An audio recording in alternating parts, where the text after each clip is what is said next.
हरियाणा में विधानसभा के चुनाव है। प्रदेश की 9.5 साल तक कमान संभाल चुके केंद्रीय मंत्री और हरियाणा के पूर्व मुख्यमंत्री प्रदेश के ताबड़तोड़ दौरे कर रहे हैं। उम्मीदवारों के लिए मनोहर लाल जनता के बीच पहुंचकर वोटों की अपील भी करते हुए दिख रहे हैं।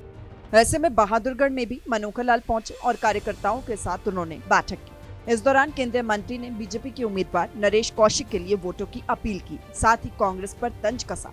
कहा कि हार की बौखलाहट में कांग्रेसी नेता कुछ भी बोल रहे। देखिए, निश्चित रूप से हरियाणा में भारतीय जनता पार्टी के हमारे नायब सिंह सैनी मुख्यमंत्री जी के नेतृत्व में ये तीसरी सरकार इस बार निश्चित बनेगी। कांग्रेस जो है हार की तरफ आगे बढ़ रही है। आपने देखा होगा कि पिछले दिनों में हार के भय से वो गठबंधन के लिए भी लाए थे, ये करो वो करो, लेकिन किसी पार्टी ने गठबंधन के लिए भी उनके साथ हाथ नहीं बढ़ाया। फिर भी छोटी छोटी पार्टियां उनको मिल गई, नाम देने के लिए उनको एक दो पार्टियों से उन्होंने गठबंधन कर लिया। तो ये हार की निशानी है। हार में बौखलाए हुए कुछ भी अनाप शनाप बोल रहे हैं, चाहे वो खुद हो चाहे उनके नेता हो। कभी आरक्षण के विरोध में, कभी वो सिखों के विरोध में, कभी जातिवाद के विरोध में। ये समाज को भड़काने का वो जो काम कर रहे हैं ये बहुत निंदनीय है। और समाज अब सोच जान चुकी है कि देश में नरेंद्र मोदी जी के नेतृत्व में हरियाणा में भी भारतीय जनता पार्टी की सरकार बनेगी, इसलिए उनकी बौखलाहट और आगे बढ़ेगी। इसके लिए हम लोग जनता से अपील करते हैं कि शांतिपूर्वक तरीके से मतदान करें और आने वाले 5 अक्टूबर को भारतीय जनता पार्टी के फेवर में अधिक से अधिक मतदान करें। इधर केजरीवाल पर भी मनोहर लाल ने तंज कसा। कहा कि वो भ्रष्टाचारी हैं और जनता ने उनको पहचान लिया है। जो व्यक्ति जनता से घिर गया हो, भ्रष्टाचार के बड़े बड़े आरोप लगे हो, अब उनको साफ गोई से उनमें से निकलना चाहता, जनता निकलने नहीं देगी। जनता ने सब पहचान लिया है और आने वाले दिल्ली के चुनाव में अरविंद केजरीवाल को भी जितना ठोकना पड़ा जनता को, जनता ठोकेगी। हरियाणा में चुनावों में जीत का रास्ता तलाश रखे नेता दिन रात एक करके मेहनत करने में जुटे हुए। जीत का दावा किया जा रहा। ऐसे में आम लोगों की पसंद इस बार क्या, वो 8 तारीख को साफ हो जाएगा। सूर्य समाचार के लिए बहादुरगढ़ से प्रदीप धनखड़ की रिपोर्ट।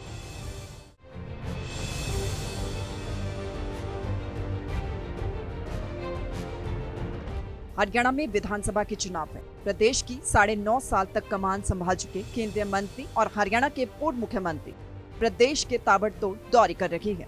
उम्मीदवारों के लिए मनोहर लाल जनता के बीच पहुंचकर वोटों की अपील भी करते हुए दिख रहे हैं। ऐसे में बहादुरगढ़ में भी मनोहर लाल पहुंचे और कार्यकर्ताओं के साथ उन्होंने बैठक की। इस दौरान केंद्रीय मंत्री ने बीजेपी के उम्मीदवार नरेश कौशिक के लिए वोटों की अपील की, साथ ही कांग्रेस पर तंज कसा। कहा कि हार की बौखलाहट में कांग्रेसी नेता कुछ भी बोल रहे। देखिए, निश्चित रूप से हरियाणा में भारतीय जनता पार्टी के हमारे नायब सिंह सैनी मुख्यमंत्री जी के नेतृत्व में ये तीसरी सरकार इस बार निश्चित बनेगी। कांग्रेस जो है हार की तरफ आगे बढ़ रही है।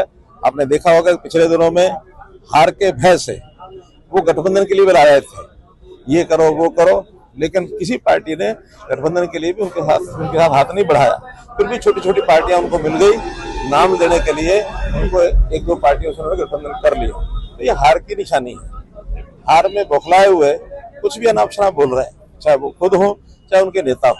कभी आरक्षण के विरोध में, कभी वो सिखों के विरोध में, कभी जातिवाद के विरोध में। ये समाज को भड़काने का वो जो काम कर रहे हैं ये बहुत निंदनीय है। और समाज अब सोच जान चुकी है कि देश में नरेंद्र मोदी जी के नेतृत्व में हरियाणा में भी भारतीय जनता पार्टी की सरकार बनेगी, इसलिए उनकी बौखलाहट और आगे बढ़ेगी। इसके लिए हम लोग जनता से अपील करते हैं कि शांतिपूर्वक तरीके से मतदान करें और आने वाले 5 अक्टूबर को भारतीय जनता पार्टी के फेवर में अधिक से अधिक मतदान करें। इधर केजरीवाल पर भी मनोहर लाल ने तंज कसा। कहा कि वो भ्रष्टाचारी हैं और जनता ने उनको पहचान लिया है। जो व्यक्ति जनता से घिर गया हो, भ्रष्टाचार के बड़े बड़े आरोप लगे हो, अब उनको साफ गोई से उनमें से निकलना चाहता, जनता निकलने नहीं देगी। जनता ने सब पहचान लिया है और आने वाले दिल्ली के चुनाव में अरविंद केजरीवाल को भी जितना ठोकना पड़ा जनता को, जनता ठोकेगी। हरियाणा में चुनावों में जीत का रास्ता तलाश रखे नेता दिन रात एक करके मेहनत करने में जुटे हुए। जीत का दावा किया जा रहा। ऐसे में आम लोगों की पसंद इस बार क्या, वो 8 तारीख को साफ हो जाएगा। सूर्य समाचार के लिए बहादुरगढ़ से प्रदीप धनखड़ की रिपोर्ट।